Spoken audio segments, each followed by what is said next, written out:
ဒီကရုဏာက direct လုပ်ပေးလိုက်ရင်ညွှန်ပေးလိုက်ရင်ပြဿနာကိုရင်ဆိုင်တဲ့နေရာကိုစိတ်ဓာတ်မကြဘူးပြဿနာကိုဖြေရှင်းဖို့အတွက် motivation တွေလည်းအများကြီးပေါ်လာလိမ့်မယ်ဒါကရုဏာဒါကြောင့်ကိုယ့်ရဲ့ပြဿနာ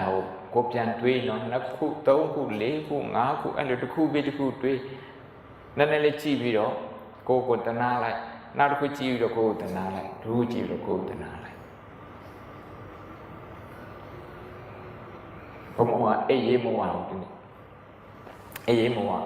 င်ဆိုကိုယ်ခန္ဓာကိုကြည့်ပြီးတော့ကိုတနာလိုက်တယ်တနာလိုက်တဲ့ခါမှာခန္ဓာမတိတဲ့စိတ်ဟာဒီခန္ဓာကိုစိတ်ညစ်တဲ့စိတ်နဲ့မကျင်တဲ့စိတ်နဲ့သူကမတုံ့ပြန်တော့အဲ့ဒီလိုတုံ့ပြန်တဲ့အစားမိခင်ကပင်ပန်းနေတဲ့တူဒီတော့သားကို comfort ပေးတဲ့ပုံစံမျိုးကိုယ့်ရဲ့စိတ်ကလည်းပဲပင်ပန်းနေတဲ့ကိုယ့်ရဲ့ခန္ဓာကိုအဲ့လို comfort ပေးနေအဲ့ဒီအချိန်မှာဘုံတို့အုံနောက်ကအသုံးပြုတဲ့ energy နည်းနည်းပဲအသုံးပြုပြီးတော့သူ့ရဲ့ကောင်းကျိုးအများကြီးအားလုံးသိတဲ့အတိုင်းဘုံတို့ခန္ဓာကိုယ်ကဒီအုံနောက်ကခန္ဓာကိုယ်ရဲ့200%ပဲအလေးချိန်ရှိတကယ်အသုံးပြုတဲ့အင်အားကြတော့25%သူအသုံးပြုတာသူကြတကယ်ကို energy အသုံးပြုတဲ့နေရာဒါကြောင့်သူ့ရဲ့ energy use ကို short ချပေးပြီးတော့သူ့ရဲ့အလုပ်ကိုမ short ချဘူးဆိုရင်မ short ချပဲနဲ့ energy use ကိုပဲ short ချတယ်ဆိုရင်ဒီခန္ဓာကိုသူ့ပြန်ပြီးတော့လမ်းဆောင်ပါစိတ်ကလည်းသူ့ပြန်ပြီးတော့လမ်းဆောင်ပါနောက်တနာစရာကိုယ်တနာစရာတွေးပါတယ်ဘတ်ကာစောင်းတာစံဝဲအတွက်စိုးရိမ်တာဆက်ဆံရေးနဲ့ပတ်သက်ပြီးတော့ဘယ်သူနဲ့ဆက်ဆံရေးဘယ်လိုဖြစ်တယ်စမပြေဘူးအဲ့ဒါပြန်တွေးပြီးတော့ကိုယ့်တနာတဲ့စိတ်မွေးပါ compassion self compassion အဲ့ဒါ9ခု6ခု9ခုအဲ့လိုလုပ်များလို့နော်များလို့တစ်ခုပြီးတစ်ခုကြည့်တူအဲ့ဒီအကြောင်းတွေတစ်ခါလုပ်တယ်တစ်ခါကျတော့မလုပ်တော့ခါကျတော့ဘာပဲလုပ်တော့ဆိုဒီခန္ဓာကိုသူ့ရဲ့တဘာဝဒုက္ခကိုကြည့်လိုက်ဒီခန္ဓာကိုသူဟာပိုက်စားတတ်တယ်စားလိုက်တဲ့အာဟာရထဲမှာပါတဲ့ glucose တွေဟာ limit ရှိတယ်တိုင်းတာရှိတယ်တစ်ချိန်ကျရင်စားလိုက်တဲ့အစာအာဟာရထဲမှာ glucose သူကုန်သွားတာကုန်သွားရင် sugar level ကကျသွားတယ်ကျတော့ဒီခန္ဓာဘာဖြစ်သွားနွမ်းနေလာဒီသဘာဝဖြစ်နေရတဲ့ခန္ဓာကိုလူတိုင်းရဲ့ခန္ဓာဒီကိုယ်ခန္ဓာကိုဒါလေးကြည့်ပြီးတော့တနာလိုက်တယ်အဲ့ဒီဟာလေးကိုပဲတခြားလူတွေ extend လုပ်လိုက်တယ်အဲ့ပုံစံမျိုးလူတိုင်းရဲ့ခန္ဓာကိုကြည့်လိုက်လို့ဆိုရင်ပထမဆုံးကိုယ်ကရုဏာဖြစ်နောက်သူများကရုဏာဖြစ်ပုံနဲ့တရားနာပေးတဲ့လူပဲဒီမှာကလတ်ထိုင်းပေါ်မှာထိုင်းပေးမယ်ထိုင်းနေကြရင်ညောင်းညာတွေဖြစ်တယ်ဒီလိုညောင်းညာတဲ့ခန္ဓာကို limit တွေနဲ့ပြည့်နေတဲ့ခန္ဓာကို limitation တွေနဲ့ပြည့်နေတဲ့ခန္ဓာဒီခန္ဓာကိုကြည့်ဒီမှာညောင်းညာတဲ့ဒီခန္ဓာကိုကြည့်ပြီးတော့တနာလိုက်တယ်တခြားလူတွေကိုလည်းပဲအဲ့လိုကြည့်ပြီးတော့တနာတယ်တခါကျတော့လည်းပဲဘုံကtemperature sensitive ဖြစ်တယ်အေးခမ်းနဲ့နေပြီးတော့အပူဘက်ကိုရောက်သွားတယ်အပူကနေအေးကိုရောက်သွားဆိုချောင်းဆိုးတယ်နည်းနည်းလေးချောင်းဆိုးအဲ့ဒါလေးကိုကြည့်ပြီးတော့ဒီ temperature sensitivity ဖြစ်တဲ့ဒီခန္ဓာကိုကရုဏာလို့တခြားလူတွေလည်းအဲ့လိုပဲကရုဏာလို့ဒါကြတော့သူတို့အကြောင်းကိုယ့်အကြောင်းဘာမှသိဖို့မလိုဒီ physiology ဒီ biology အကြောင်း basic knowledge လောက်အသိဉာဏ်တွေလောက်ရှိတယ်ဆိုရင်ကိုပဲကရုဏာဝါလို့ရတယ်ဒါပေမဲ့ဘုံအခု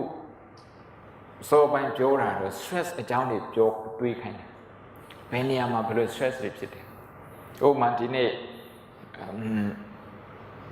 အကြောင်းသားတွေဒီကိုစောရအောင်လာမယ်ဆိုရင်အစိုးရ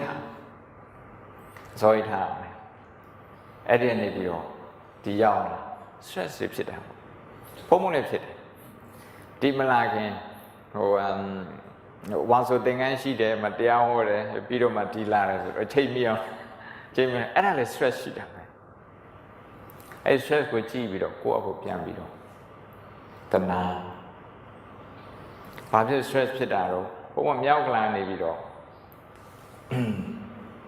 တနာပြုတ်တိုက်သူရောက်ဂျားထဲမှာကားဘလောက်ကြက်မယ်ဆိုတော့မသိဘူးအဲ့ဒါကြောင့်ကိုယ့်အကိုအဲ့အကြောင်းတွေးပြီးတော့ကရုဏာဖြစ်ကားဆရာကရုဏာဖြစ်တခြားခရီးသည်ကရုဏာဖြစ်တယ်ဆိုရင်ဘောနေပြီးဒီလာတဲ့ကောင်အဲ့ stress တန်ကအများကြီးခံနိုင်တယ် manage လုပ်တယ်ဘာဖြစ်လို့တော့သူ့ကိုကြည့်တဲ့နေရာမှာ active ဖြစ်တဲ့အုံနောက်က hippocampus area နဲ့ active ဖြစ်တာကြည့်တယ် amygdala နဲ့မကြည့်အဲ့ဒါလေးကွာ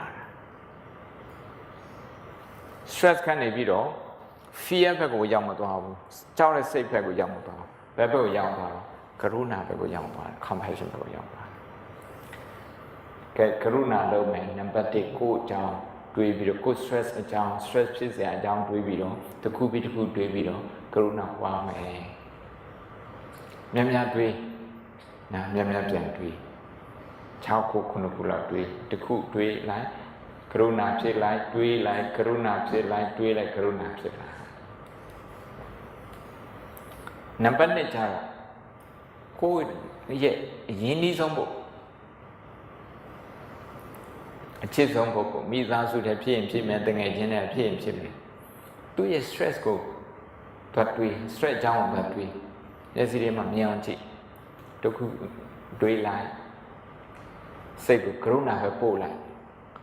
နောက်တစ်ခါတစ်ခုထပ်တွေးလိုက်ကရုဏာပဲပို့လိုက်နောက်တစ်ခုထပ်တွေးကရုဏာပဲပို့လိုက်မိမိကိုနောက်ကိုရဲ့အခြေဆုံးဖို့အဲ့နေပြီးတော့မိသားစုတယောက်ပြီးတယောက်သူတို့ရဲ့ stress တွေနေမကောင်းလို့ stress ဖြစ်တာလားအလုပ်ကြောင့် stress ဖြစ်တာလားမတွေးတတ်လို့ stress ဖြစ်တာလားဘာကြောင့်ပဲဖြစ်အဲ့ဒါရဲ့အဲ့ဒီအရာတွေကိုတွေးပြီးတော့ကရုဏာပါဒါသူတို့ရဲ့ stress ကို embrace လုပ်တယ်လို့ခေါ်တယ်ပွေ့ဖက်တယ်ပွေ့ပတ်လိုက်တာပွေ့ဖက်လိုက်တာထွက်မပြေဘူးတော့ fight and flight မလုပ်သူတို့ရဲ့ stress နဲ့ရံမဖြစ်ဘူး fight မလုပ်ထွက်မပြေဘူး flight မလုပ်အဲ့လိုလုပ်မဲ့စား stress ဆိုတဲ့သူတို့ရဲ့ဒုက္ခကိုက embrace လုပ်တယ်ဒါကို compassion လို့ခေါ်တယ်ကရုဏာလို့ခေါ်တယ်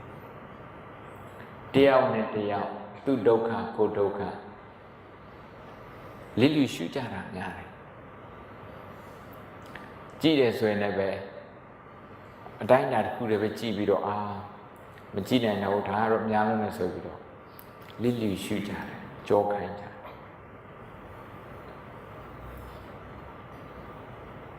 အဲ့လိုကြောခိုင်းနေဆိုနောက်ပိုင်းကျကိုယ့်ကိုပဲပြန်ထိတာပေါ့ကိုယ့်ကိုပဲပြန်ထိတယ်ဘာဖြစ်လို့တော့ဆိုတော့အများရဲ့ဒုက္ခကိုမကြည့်နိုင်တော့လက်မခံတော့ကိုလိလိရှုလိုက်တယ်ဆိုရင်အဲ့ဒီအများနဲ့မှာကိုယ်ကလည်းပါတယ်အဲ့ပြဿနာတွေနောက်ပိုင်းကျကိုယ်စီပဲပြန်ရောက်လာတာပဲဒါကြောင့်ကရုဏာပွားကြမယ်ပြန်ပြောမယ်နံပါတ်1ကို stress ကိုစိတ်ဒုက္ခကြောင့်တွေးပြီးတော့ကရုဏာပွားပါနံပါတ်2ကိုအချစ်ဆုံးအရင်းနှီးဆုံးပုဂ္ဂိုလ်တူသူ့ရဲ့စိတ်ဒုက္ခသူ့ stress ကိုတွေးပြီးတော့ကရုဏာပွားပါနောက်ပြီးရင်တခြားကိုယ့်ရဲ့အတိတွေကိုယ်နဲ့ဆက်ဆံရေးကောင်းတဲ့လူတွေကိုမိသားစုတွေအဲ့ဒါတယောက်ပြီးတယောက် 3-4 ယောက်သူတို့ရဲ့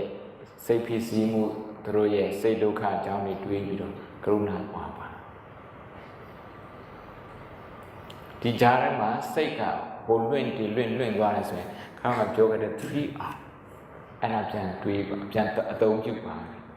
လွင့်သွားတဲ့စိတ်ကိုအတိမပြုလိုက်စိတ်လွင့်နေတယ်ပြီးရင်သူ့ကိုလွတ်လိုက်ပြီးရင်ကရုဏာစီပြန်သွားပါဒီတခါ10မိနစ်တရားတယ်နော်10မိနစ်တရားတယ်